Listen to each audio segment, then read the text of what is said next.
Good morning, students. This is the fifth video of Chapter 1, The Living World.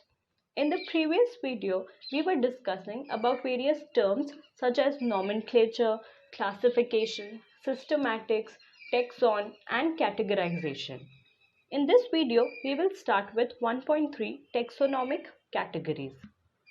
Classification is not a single-step process but involves hierarchy of steps in which each step represents a rank or category. Taxonomy एक single step process नहीं है, लेकिन इसमें बहुत सारे steps involve होते हैं जो कि किसी भी ऑर्गेनिज्म का रैंक भी डिस्क्राइब करते हैं और उनको किस कैटेगरी में प्लेस किया गया है उनके कैरेक्टरिस्टिक फीचर्स के बेसिस पर ये भी क्लासिफिकेशन में डिस्क्राइब किया जाता है.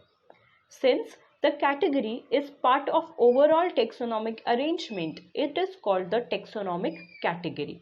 क्योंकि ये कैटेगरी टेक्सोनॉमिक वे में रखी जाती है इसलिए टेक्सोनॉमिक कैटेगरी बोलते हैं इसको, और सारे कैटेगरीज को हम साथ में टेक्सोनॉमिक हायरार्की बोलते हैं.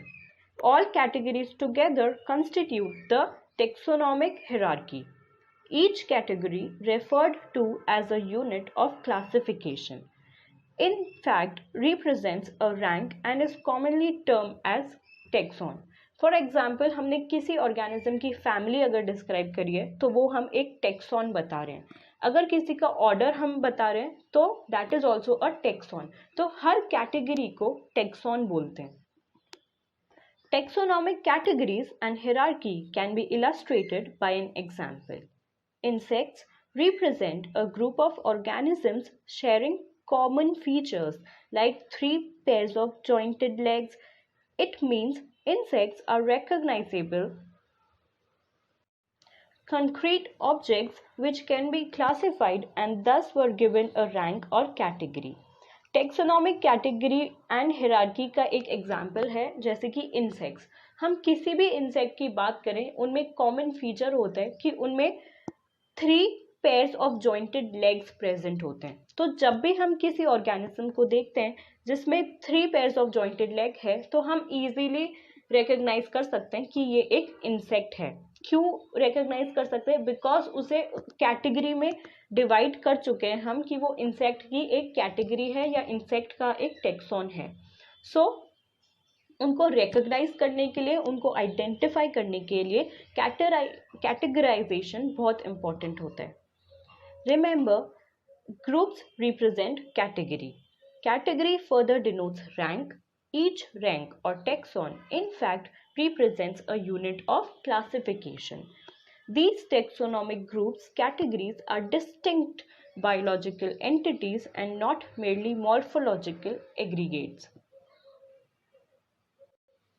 जो भी रैंक ऑर्गेनिजम्स को प्रोवाइड कराए गए हैं ये सारे रैंक उनको टेक्सॉन में तो डिवाइड करते ही हैं, बट ये टेक्सोनॉमिक ग्रुप या फिर कैटेगरीज अलग अलग बायोलॉजिकल एंटिटीज मानी जाती हैं. सिर्फ मॉर्फोलॉजिकल एग्रीगेट्स नहीं होते, ये फिजियोलॉजिकल और एनाटॉमिकल कैरेक्टर्स भी इनमें इन्वॉल्व होते हैं.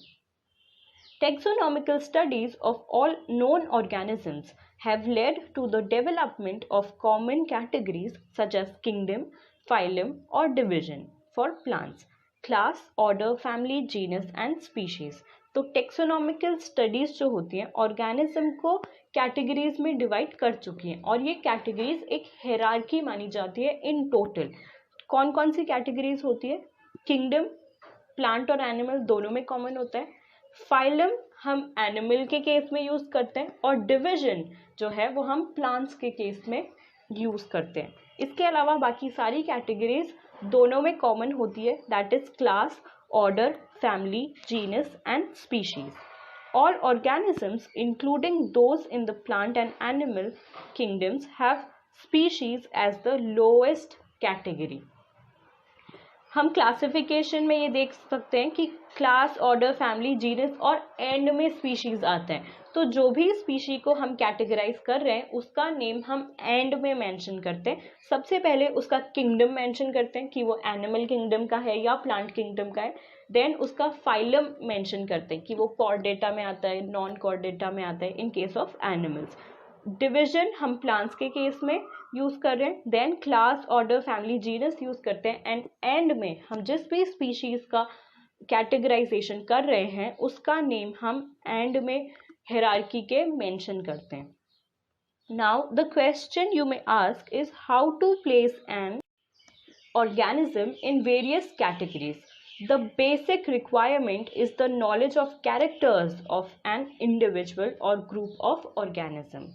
This helps in identifying similarities and dissimilarities among the individuals of the same kind of organism as well as of other kind of organism. अब आप ये क्वेश्चन पूछ सकते हो कि ये हायरार्की किस बेसिस पर डिसाइड करी जाती है, मतलब कौन से ऑर्गेनिज्म को किस किंगडम में, किस फाइलम में, order, place, genus, family, species में डिवाइड किया जाएगा, ये कैसे हम डिसाइड करते हैं. सो ये डिसाइड होता है उनके कैरेक्टरिस्टिक फीचर्स के बेसिस पर. जिन ऑर्गेनिज्म के कैरेक्टरिस्टिक फीचर्स सिमिलर होते हैं उनको नियर बाय या सिमिलर कैटेगरीज में डिवाइड किया जाता है. इससे उनकी सिमिलैरिटीज और डिससिमिलैरिटीज दोनों हमें पढ़ने में इजी रहता है. तो it is for the benefit of humans only, ताकि ह्यूमन बींग्स इनको इजीली स्टडी कर सके और इनके सिमिलैरिटीज और डिफरेंसेस को इजीली ध्यान में रख सके. हायरार्की को हम डिस्क्राइब जब करते हैं तो हम लास्ट हायरार्की या लास्ट कैटेगरी टेक्सॉन से डिस्क्राइब करते हैं. So our last category is species. Taxonomic studies consider a group of individual organisms with fundamental similarities as a species. जिन भी organism में थोड़ी बहुत similarities होती है या जो भी species reproduce करने के capable होते हैं उनको एक specific category species में रखा गया है. Means species are a group of organisms that can reproduce.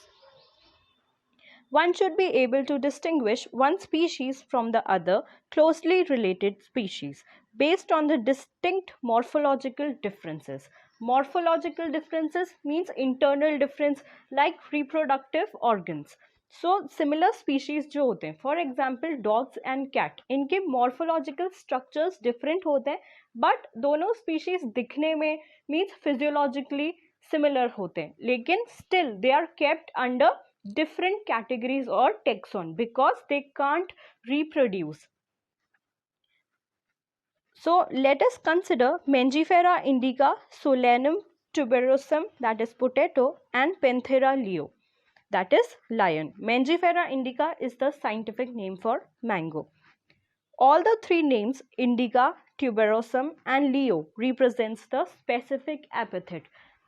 तीनों के last name जो हैं that is indica, tuberosum and leo, ये क्या डिस्क्राइब कर रहे हैं, ये स्पीशीज को रिप्रेजेंट कर रहे हैं, also known as specific epithet. और जो फर्स्ट वर्ड्स हैं that is Mangifera, Solanum and Panthera, ये जेनेरा को डिस्क्राइब कर रहे हैं, यानी कि उनके जीनस को डिस्क्राइब कर रहे हैं. Each genus may have one or more than one specific epithet representing different organisms, but having morphological similarities. कुछ स्पीशीज ऐसे होते हैं जिनमें एक ही स्पेसिफिक एपिथेट नहीं होता, उसमें दो स्पीशीज के नेम प्रेजेंट होते हैं लेकिन जीनस उनका सेम होता है, बिकॉज स्पीशीज तो वो सिमिलर है बट उनमें सब स्पीशीज की कैटेगरीज आ जाती हैं. ये हम ट्राइनोमियल नोमेनक्लेचर में पढ़ेंगे. For example Panthera has another specific epithet called tigris and Solanum includes species like nigrum and melongena. Human beings belong to the species Sapiens, which is grouped in the genus Homo. The scientific name thus for human being is written as Homo sapiens. Homo sapiens humans का scientific name होता है.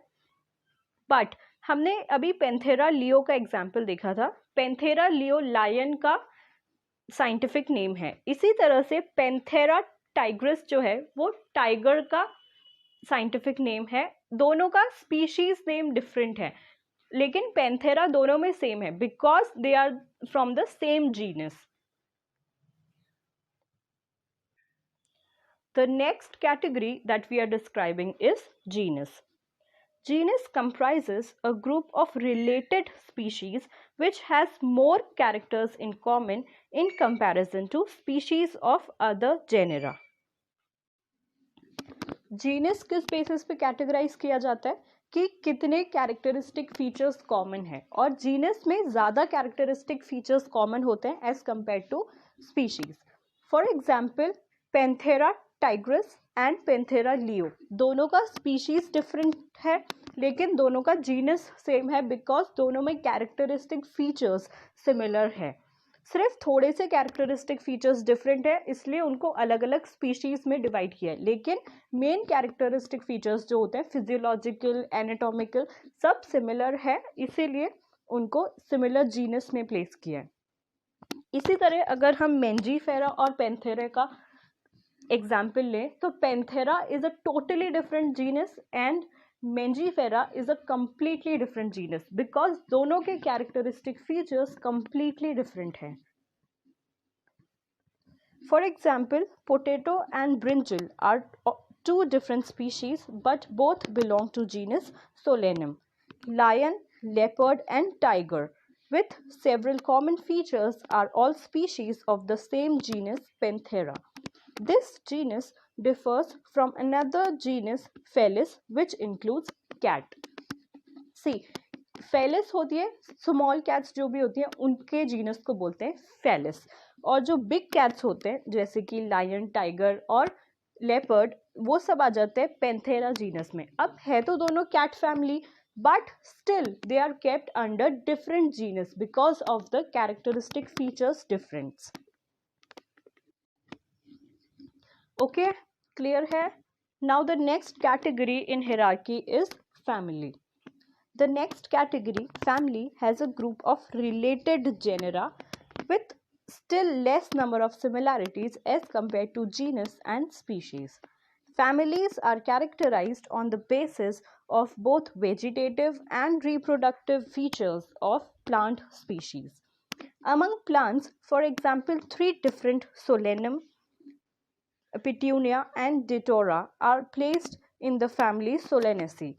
Among animals, for example, genus Panthera comprising lion, tiger, leopard is put along with genus Felis, that is cats, in the family Felidae. Similarly, if you observe the features of a cat and a dog, you will find some similarities and some differences as well. They are separated into two different families, Felidae and Canidae, respectively. See, families में किसको रखा जाता है? जो related genus होते हैं ना उनको एक फैमिली में रखते हैं. सो जीनस कलेक्टिवली हम बोल सकते हैं कि एक फैमिली में हमने रखा. और कैसे हम उनका रिलेशनशिप डिस्क्राइब करते हैं? On the basis of their characteristic features. इसका एग्जाम्पल है, और उन कैरेक्टरिस्टिक फीचर्स में दोनों वेजिटेटिव और रिप्रोडक्टिव फीचर्स को काउंट किया जाता है. ठीक है, इसका एग्जाम्पल है सोलेनम, पिटूना और डेटूरा. ये दोनों ये तीनों सेम फैमिली में रखे जाते हैं, दैट इज सोलेनेसी, बिकॉज इनके कुछ कैरेक्टरिस्टिक फीचर्स सिमिलर होते हैं. एनिमल्स की अगर हम बात करें तो एनिमल्स में पैंथेरा जिसमें लायन, टाइगर और लेपर्ड आता है उसको फेलिस के साथ रखा जाता है फेलिडे फैमिली में. फेलिस में सारे स्मॉल कैट्स आते हैं बिकॉज स्मॉल कैट्स या बिग कैट्स दोनों है तो कैट फैमिली, तो जीनस अलग है, स्पीशीज अलग है, लेकिन फैमिली सिमिलर है, कैट फैमिली. सो कैट फैमिली का नाम है फेलिडे. इसी तरह से अगर हम कैट और डॉग की बात करें तो उसके कैरेक्टरिस्टिक फीचर्स कुछ हद तक सिमिलर होते हैं लेकिन उनमें डिफरेंसेस भी होते हैं. इसीलिए उन डिफरेंसेस को ध्यान में रखते हुए डॉग्स को एक अलग कैटेगरी या अलग फैमिली में रखा गया है. डॉग फैमिली का नाम होता है Canidae and cat family is Felidae as we know. Next category in hierarchy is order. You have seen earlier that categories like species, genus and families are based on a number of similar characters. Generally, order and other higher taxonomic categories are identified based on the aggregate of characters. Order being a higher category in the assemblage of families which exhibit a few similar characters. The similar characters are less in number as compared to different genera included in a family. Plant families like Convolvulaceae, Solanaceae are included in the order Polemoniales based on the floral characters. The animal order Carnivora includes families like Felidae and Canidae. मतलब families में हम order में हम families को include करके लिखते हैं. For example हमने लास्ट पैराग्राफ में पढ़ा कि फेलिडे कैट फैमिली है और कैनिडे डॉग फैमिली है, लेकिन फिर भी उनके कुछ कैरेक्टरिस्टिक फीचर्स सिमिलर होते हैं. इसीलिए उन दोनों फैमिलीज को हम एक ही ऑर्डर में प्लेस करते हैं, दैट इज कार्निवोरा. कार्निवोरा हमको नाम से ही पता चल रहा है, carnivorous animals, because they are meat eating animals. इसी तरह प्लांट्स की फैमिलीज को भी हम एक ही ऑर्डर में रखते हैं, जैसे कि कॉन्वोवियोलेसी एंड सोलेनेसी. इन दोनों फैमिलीज को हम सिमिलर ऑर्डर में रखते हैं बिकॉज इनके भी कुछ कैरेक्टरिस्टिक फीचर्स या कुछ हैबिट्स सिमिलर होते हैं. So family together are placed in order based on the similarities of characteristic features or habitat and other features. Okay, understood. Now in the next video we will talk about another category of the hierarchy.